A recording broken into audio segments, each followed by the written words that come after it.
Present-day science is doing a lot of study now in the field of psychic phenomena.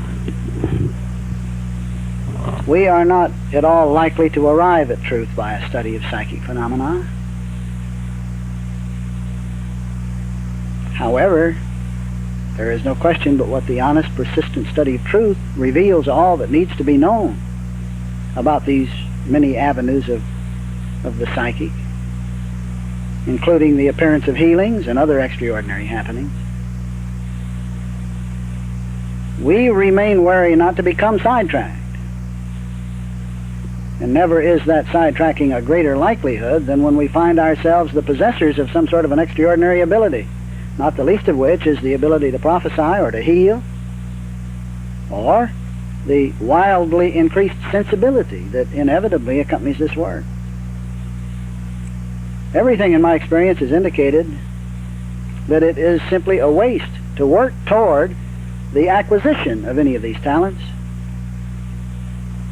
And the reason being because we are likely to be stuck there when they arrive, and they will arrive, as is the case with many a practitioner who thinks that everything has been accomplished by the healing. Or, even more likely is the fact that we develop a great pride in our ability to do thus and so.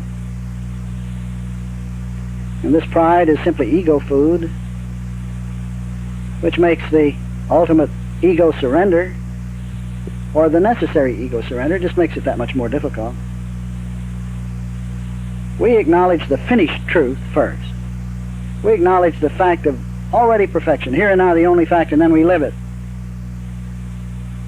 And then let the sundry psychic presentations come and go, and they, if they should,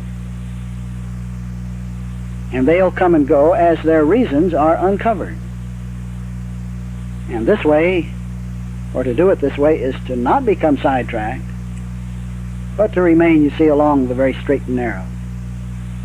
Oh, I can tell you that there are proofs beyond demonstrations. The intellect of us enjoys tinkering with the truth, as though it were a toy to be played with. The intellect of us isn't really concerned with truth until things in the human experience begin to go awry. The bottom drops out, and then the intellect gets busy and tries to find out what are the causes.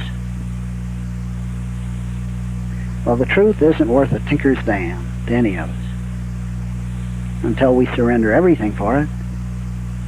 Everything. I see no halfway. There is no halfway. I see no part-time in this thing. There is no part-time. There is no way to use the truth.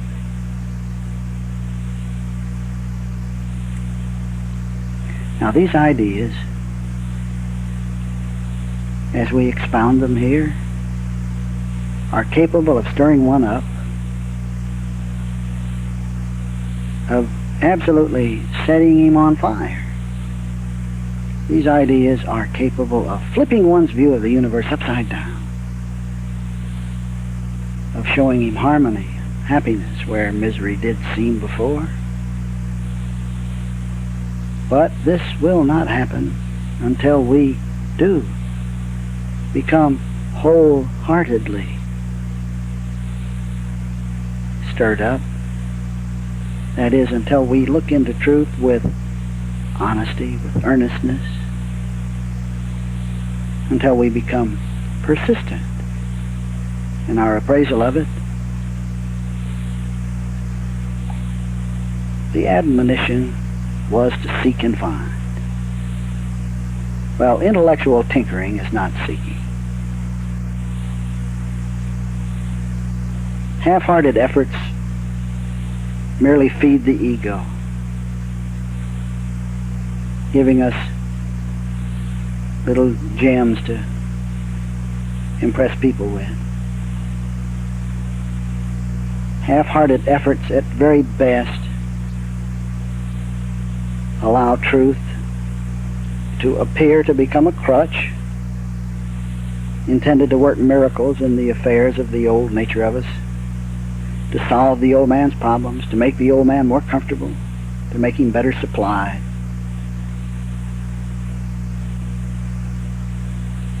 Well,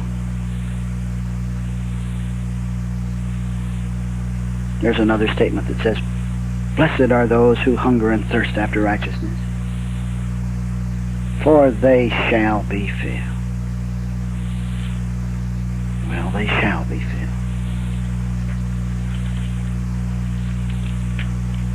But it appears to take the hungering and the thirsting. It appears to take being wholeheartedly dedicated. Halfwayness will never make it. The real secret is to live the truth we find ourselves to be, and to live it without mental compromise. And we can do it. We can do it because we are it. We are it.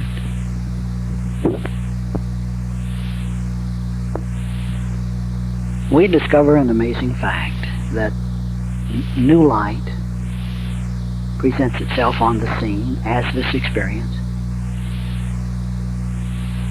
not from additional reading, additional listening to tapes, additional visiting with other people. Not that those things aren't good, and not that those things do not present a great deal of light.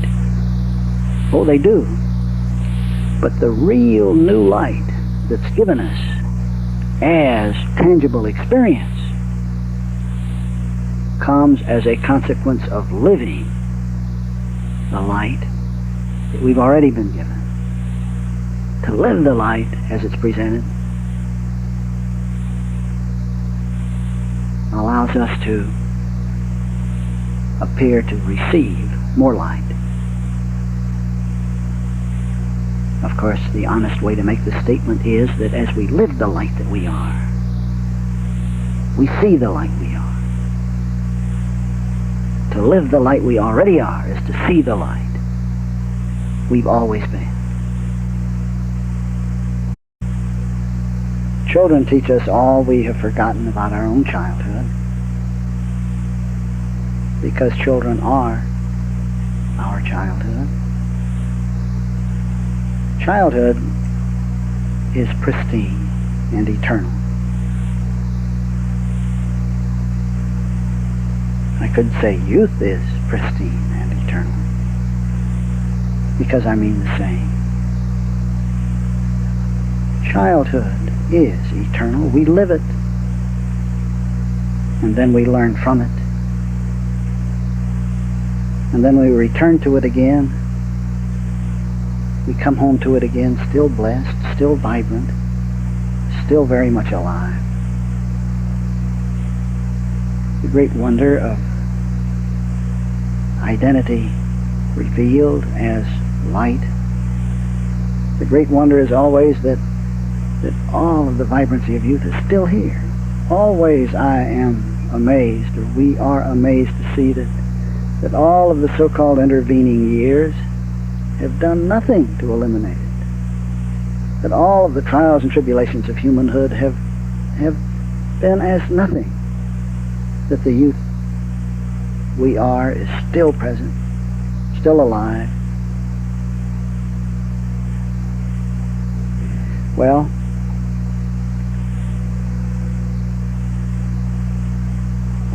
the learning period, the period of intellectuality, is an interim adulthood, wherein we try mightily to live all that childhood is not, only to find that it's impossible.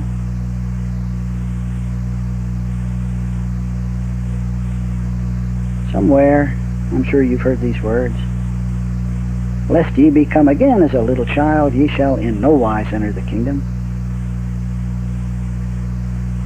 So we begin the child, then we try to live the contradistinction. The is not child known as adulthood or the time of intellectual adultery, only to see that the child is the real when we come home again. Now listen, there is childlikeness and then there is childishness. Childishness is the attempt to be the sophisticated, pompous, erudite adult. But childishness teaches us the worth of childlikeness. And we learn that lesson time and again, time and again, time and again, until it's learned. And until that childishness sends us back to childlikeness again, reborn, refreshed, blessed, very much vibrant and very much alive. Oh, I tell you that the child loves the world. The child loves, and I am that child. I am the world that the child loves.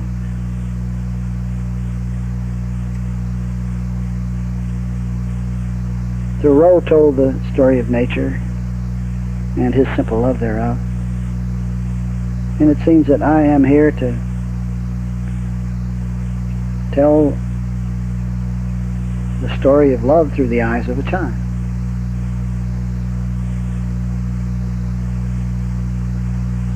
I'm just rambling, and I hope you'll not mind. But to live this truth as the child, one finds his capacity to love expanding. The sight of a flower, the thought of those that we love, the sound of music, all of these things rush into us and out of us, evoking the warmth of unabashed love, pure love, that embraces all and everything and everyone as itself. Love is not fickle. Love doesn't blow warm one day and cold the next. Love is consistently itself. Love. Love looks and lets. Love understands because it is understanding. Love doesn't condemn itself nor anyone else. Love is not guilty. Love is not restricted. It's not bound. It's not confined nor contained. Love is not beholden to any institution. All institutions that appear to exist by virtue of the fact that love is, if indeed they exist at all. Love is not bound by the institution of marriage at all. And it's silly for any of us, whether we appear to be in that institution or out of it, or a part of it or not a part of it. It is silly to believe that that institution is capable of providing us happiness or depriving us of happiness. It simply can't do it. Not really. Not when we see that love, this identity I am, has the dominion. I have been told by many metaphysicians that they could not see the advantages of simplicity, and that they tend toward profundity instead. Well, so mote it be, because I understand perfectly. It was the same with me once, but it isn't that way now. And I have found a new universe. You see, intellectuality fears the experience of equanimity. It fears it. It's afraid of it. This experience of equanimity, which I usually call tranquility or peace or serenity. But intellectuality is afraid of it because it's afraid it will leave one with an attitude of non-productive, non-advancing, non-progressing lethargy. But these fears are expressed only by those who haven't tried it yet, by those who have never seen or experienced the gentle simplicity of singleness. Singleness reveals simplicity. Singleness reveals unity, a coming together, a tying up of all of the loose ends, of the mysteries being answered. The end of paradise, the return to simplicity, does not result in an experience of non-seeing lethargy. Great glory, no. Not no, but hell no. Never. But it just isn't my job to convince anyone of this. I'm not trying to convince anyone of it. It is simply my happy privilege to live it and to tell of it to anybody who happens to come this way, interested. It's amazing how many people will come this way but aren't interested in listening. But whether anybody listens or doesn't listen doesn't make any difference either, because the proofs of healing are everywhere to be seen. But even if they weren't, reality would still be very real. What is the purpose of our study if it isn't to surrender to the awareness that we are and live it? This doesn't end our finding. To do this enables us to find ever more in everything, even in the already beauty of a daisy, in the already beauty of a blade of grass or a single autumn leaf. As you know, I'm not a quoter, because I'm an advocator of each one coming forth with his own words, living his own ideas, and going within and making his own inside the outside. But if it will help, let me say that Oscar Wilde had this to say about simplicity. He said, life is not complex, life is simple, and the simple thing is the right thing. And how about Norman Douglas? These are his words. I can conceive the subtlest and profoundest sage desiring nothing better than to retain, ever undiminished, a childlike capacity for simple pleasures. Boy, there's a mouthful. Winston Churchill said, all the great things are simple, and many can be expressed in a single word. Walt Whitman, my good friend, Walt Whitman. The art of art, the glory of expression, and the sunshine of the light of letters is simplicity. Nothing is better than simplicity. And Thoreau, simplicity, simplicity, simplicity. I say let your affairs be as 2 or 3, and not 100 or 1,000. Instead of 1,000,000, count half a dozen, and keep your accounts on your thumbnail. And another one that Winston Churchill made that rather points out this thing of contradistinction. He said, out of intense complexities, intense simplicities emerge.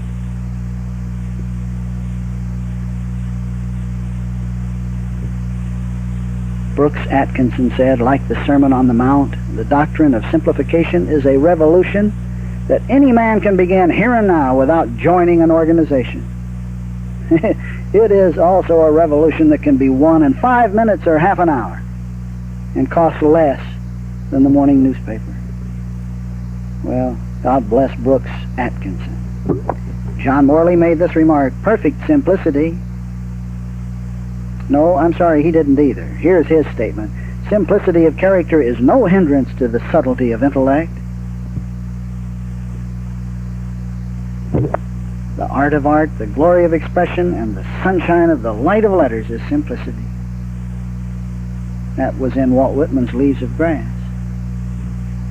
Imagine that beautiful work having to have a preface in order to explain it.